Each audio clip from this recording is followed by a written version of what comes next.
प्यारे जीजो, यहोशुआ की पुस्तक 2 अध्याय में रहाब वेश्वा के बारे में जानेंगे। जब प्रभु के जन यहोशू ने सटीम देश से अपने भेदियों को यरीहो देश का भेद लेने के लिए भेजा, वो भेदिए रहाब वेश्वा के घर में उतर जाते हैं। और जब ये बात राजा को खबर होती है तो वो रहाब को कहला भेजता है कि जो इस्राएली पुरुष तेरे पास आए हैं उनको बाहर ले आ, क्योंकि वो हमारे देश का भेद लेने आए हैं। पर रहाब ने उनसे झूठ बोला और भेदियों को अपने घर की छत पर सनई की लकड़ियों के नीचे छिपा दिया। और भाइयों बहनों, क्यों उसने छिपाया, ये बात को जानेंगे। आगे पढ़ते हैं। और जब रात को उनके सोने से पहले रहाब उनके पास जाकर इस्राएल के परमेश्वर के बारे में ऐसे बात करती है।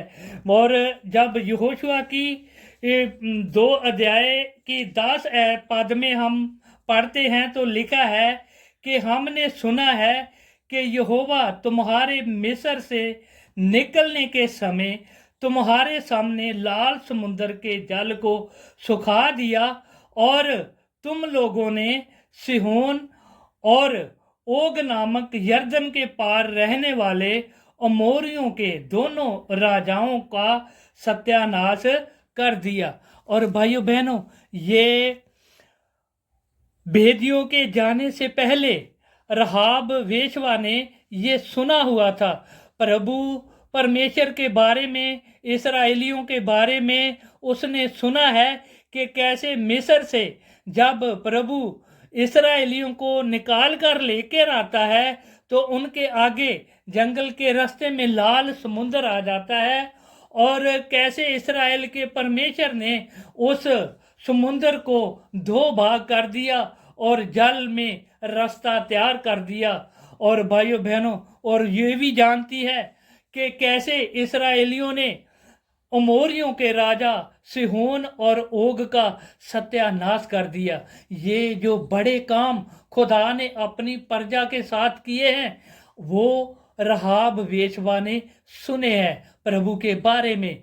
और इन बातों को सुनकर उसके दिल में एक विश्वास पैदा होता है और उसके हृदय से एक विश्वास पैदा होता है कि अब जब इस्राएली हमारे देश पर लड़ाई करेंगे और हमारे देश को अपने वश में ले लेंगे, हमारा देश उनके परमेश्वर के सामने कुछ भी नहीं है। और भाइयों बहनों, जब उन लोगों ने, यरीहो के लोगों ने इन बातों को सुना तो वो बहुत ही डर गए और उनके पास ये हिम्मत नहीं थी कि वो इस्राएली लोगों का, प्रभु की प्रजा का सामना कर सके। इसीलिए रहाब वेश्वा ने ये विश्वास के साथ उन वेदियों के साथ ये बात की कि मेरे को पक्का मालूम है कि आपका परमेश्वर यरीहो देश को आपके हाथों में कर देगा, हम बचेंगे नहीं, यरीहो देश बचेगा नहीं।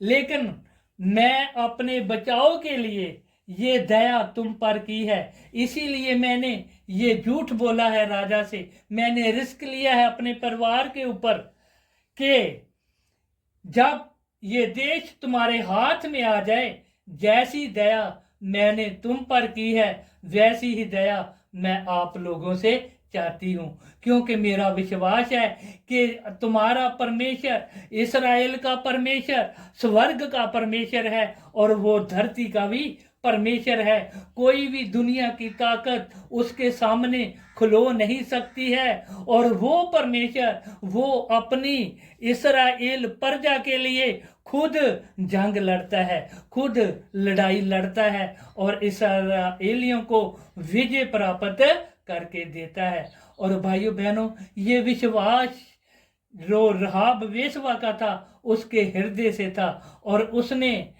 इस विश्वास के साथ प्रभु के सामने अपने आप को समर्पण किया और वादा लिया उन वेदियों से कि मेरे घराने को बचाना है।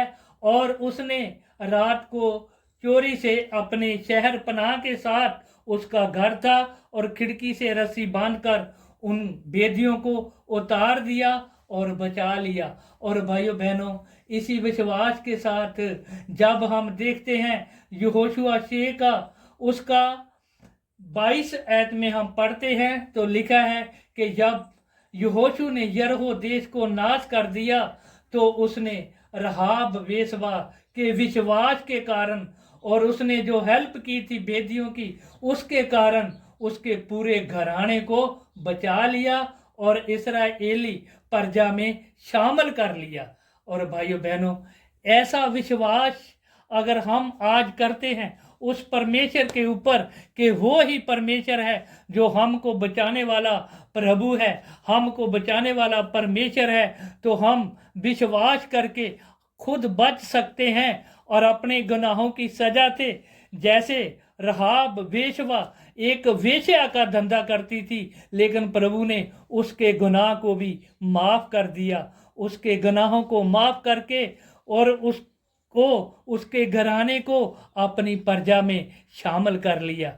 और भाइयों बहनों, विश्वास करने वालों के साथ प्रभु दया करता है। विश्वास करने से हम धर्मी ठहर सकते हैं और विश्वास करने से ही रहाब वेश्वा उन पूरे यरीहो देश के लोगों के साथ नाश नहीं हुई, प्रभु ने उसको बचा लिया। रहाब वेश्वा की तरह आज अगर कोई भी भाई बहन सबसे बड़े गुनाह में है, रहाब वेश्वा की तरह, तो वो प्रभु के सामने विश्वास करके अपने आप को समर्पण करके प्रभु से अपने गुनाह की माफ़ी पा सकता है और नाश होने से बच सकता है। प्रभु आपको इस वचन के द्वारा आशीष दे। आमीन।